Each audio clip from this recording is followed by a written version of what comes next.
News Radio 700 WLW. It feels like a Monday on 700 WLW, and we begin where we left off, of course, and that would be in the great state of Texas, because all sorts of information has come out since Friday's show regarding police tactics and what they did and specifically did not do. So the latest on this, as you may have not followed because of the holiday weekend, but bring up to speed on it. They have video now taken outside of Robb Elementary School in Uvalde, Texas, that has a 911 dispatcher talking to police officers on the scene. They were receiving calls from children who are alive and trapped inside the classroom the gunman had entered. And as law enforcement continued to wait nearly an hour and a half, 77 minutes before they breached that door, you had 911 dispatchers advising them that there's children in the room full of victims. There were at least a handful, if not more, of 911 calls from kids in the room with the shooter. And the dispatcher was heard in this video saying, full of victims at this moment. Is anybody inside the building? And then minutes later, the dispatcher said again, kids are calling. We have kids inside that room. And for 77 minutes, 19 police officers stood and assembled in a hallway before they finally made entry. And so as a result, those in Texas and law enforcement are getting criticized ferociously on what took them so long. So on this, let me bring in a man who's been a SWAT officer for a couple decades, Dr. Mark Sherwood, who teaches tactics and the like. And Dr. Sherwood, good morning. How are you? Good morning. Thanks for having me. I appreciate it. Yeah, sure. This is important stuff because in all our communities, we wonder how well police are trained, and especially SWAT. And you think, okay, these guys are the best of the best. They train for these situations. And I know you're not exactly plugged into those folks in Uvalde, but what went wrong here? Are we getting this wrong? And I'm maybe not the media, but just the public opinion in general from social media and just conversations. Everyone right now is extremely disappointed, mad, and angry at law enforcement in Uvalde. Is that fair? Well, it's obviously fair. Everybody can have their opinion, and what we're given as far as information that you spelled out in the intro today is got me very concerned as well. I can tell you this much from being there in those cases. You have all kinds of information coming at you, and sometimes it's conflicting. Sometimes you don't know what is what or who is who. And the real core issue here, as I see it, is this. If you have a suspect in a room that's armed and barricaded with no hostages, no victims, no potential victims in there, you can wait, right? That makes sense. Sure. But on the other hand, if you have a suspect in a room who has already committed murder and there's more potential victims in there with him, from a tactical standpoint, you cannot wait. As soon as you get 3, 4, 5 people, you go immediately into that room. And law enforcement officers that are incredibly brave, we all know that. We all swear to protect and take our oath with our life if need be. And in those situations, you got to go in there and you have to go right at the threat and eliminate it immediately. And that's tough to ask, because you should have gone in immediately, and it sounds like it's the right thing to do. But those of us demanding that, is that something we would do ourselves? It's kind of like asking a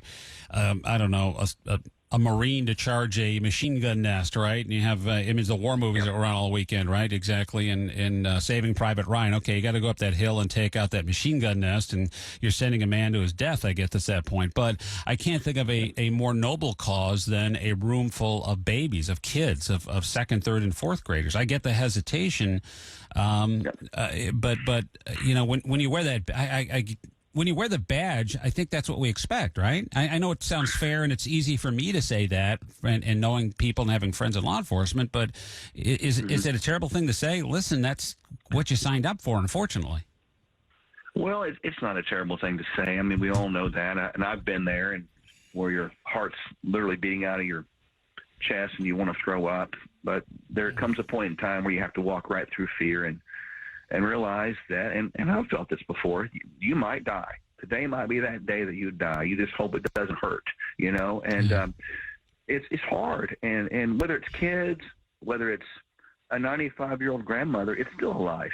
And I know kids have a special place in our heart, but life in general is supposed to be protected. And that's what we're supposed to do. And you're right. We as law enforcement officers, we sign up for that. Our job is to stand in the gap for those that can't, interpose on behalf of those that are causing great destruction in our society. And as hard as it is, it's easy to Monday morning quarterback, but that is indeed, I agree with you, what we're supposed to do. Right. And it's easier for me to say that, and I respect the hell out of those who put themselves in harm's way, that are on that edge. It's got to be an incredibly difficult thing. And I think that's why this is warranted. The discussion certainly is warranted about this today. One of the things, Doctor, is that you hear about, okay, we're hardening the schools, right? And there are two failings here. Well, one big failing that I don't think is also getting enough credit, and I don't fault them. I get what goes on. It's human nature, is you have this secure facility until someone breaches that by propping a door open. That happened. A teacher had a door open for whatever reason, and that's where the shooter entered the building. And now he's inside a hardened structure. So he goes behind a door that's meant to keep people like him out, and now he's keeping law enforcement out. That's not getting accounted for in this situation. It's not. And, we've been, tasked with trying to figure this out, looking at it in the rearview mirror. And there's obviously lots of potential false errors, and I could have done this better. But ultimately, I think we all agree that schools in general need to be a safe haven, a sanctuary for these children. And I am a proponent at this point. I've looked at this from multiple angles of, one way in, that would be smart. And then obviously for fire emergencies like that, you have to have the ability to have multiple ways out. But again, one way in, multiple, and only in emergency ways out. When I was in Israel, probably 25 years ago, I saw a school, and we used to go there and speak in schools. And I remember seeing a armed military person with a high-powered automatic rifle standing in front of the school with a big fence. And it hit me at that point, what is going on here? And it looked odd, I got to tell you. But now that I think back on it, the protection of our kids is paramount to the future of our country. And it made a lot of sense now to look back on it. This tragedy has certainly brought a lot of issues up, the gun issue. I've crossed that bridge, do we arm teachers? And I don't think that's all the answer. I don't think there is one answer. I think it's like a societal breakdown of like good versus evil, value of life. I think that's got to be factored in too. Right. And I had a show this morning, by the way, starting off, is Dr. Mark Sherwood, retired SWAT officer, too. We're talking about what went wrong in Uvalde. Now that we're getting another, they said, hey, listen, the command officer wasn't aware that he thought it was a situation where the subject was barricaded and it wasn't a hostage or active shoot situation. And now there's evidence that there's another 911 call. It was caught on tape, and ABC had this, and it says pretty clearly a number of 911 dispatchers in Uvalde telling them that it's still an active situation. Does it come down to that one officer, the command officer? Well, having been there, I can tell you when you show up at a scene that there's going to be chaos. There's multiple channels of communication, broadcasting information, and your job as a commanding officer is to filter that out and find out what is true and what is not true. And again, going back to the idea, if it is indeed true that officer, and we don't know unless we ask him, that's fair. If he is given one piece of information and he's in charge of, making proper entry into this place, and the information he's given is that it's simply an armed and barricaded, the suspect is in there alone, that's information he's supposed to act upon. He's not supposed to rush it. You've got time at that point. As I said earlier, if it's the opposite, you don't have time. So, again, until we ask the source on what he's given and look back at it with an objective eye and not a judgmental eye, because nobody's been there except them, and the parents, my God, I can't imagine how they feel this morning. Right. But let's, take a breath and ask God for peace, clarity, and let's pray to God this never happens in this country ever again. Well, unfortunately, the prayers certainly go a long way, but it's going to happen in this country again, and it may happen this week or next week, but sadly, that's the trajectory right now. A couple more questions, though, about the tactics of this, because being a SWAT officer all these years, Mark. You would think, okay, we're waiting, 45 minutes for someone to present a set of keys, which is just an absurdly long time to get that, considering there's staff there during the day. Somebody's got the keys to the door. The other element is, if you're SWAT, don't you know how to mechanically breach that? Yes, we can certainly breach the door with, you got everything from a battering ram to explosives if you need be the majority of the time. And again, these different agencies involved, the intra-agency communication, coordination is an issue. But again, it goes back to the idea. If you have a suspect barricaded in a room, your job is to form a perimeter, inner perimeter around that to make sure that that person cannot go mobile. And then you want to make sure that all of the victims that are alive are out immediately. So you want to get those out. So there's that going on. And you have to think about the outer perimeter as well, where you can't allow the parents to come in right. And then cause maybe them to become a victim. So there's all those moving parts going on. And you're right. You can breach that door. But if you don't need to breach the door and it's not an urgent situation, that changes the whole tactical scenario. Yeah, I guess it does. It sounds like it does come down to that one component is did the commander, the tactical officer, I guess the individual in the scene who's controlling the scene inside that school, he said he wasn't getting information. Clearly you heard it on 911, and it's going to come down to that individual, I think, and get their side of the story as to why they didn't allow the teams to enter. I mean, you had 19. You certainly had a show of force there, 19 against 1, right? And I guess you had a tactical disadvantage behind a barricade beta door with an AR-15. It's not like your body armor is going to stop that round at that range. But that being said, when you said, well, we didn't send them in because they could have been shot, at some point somebody knew that there were kids in there who were dying. You had to make that entry. So it's going to come down to that and what that command officer thought was happening as opposed to what was being told and where the breakdown of communication was. That's what's going to hinge on. That's right, because the 911 calls are coming in through one source, and how much of that's getting relayed. And I would be remiss if I didn't mention this too.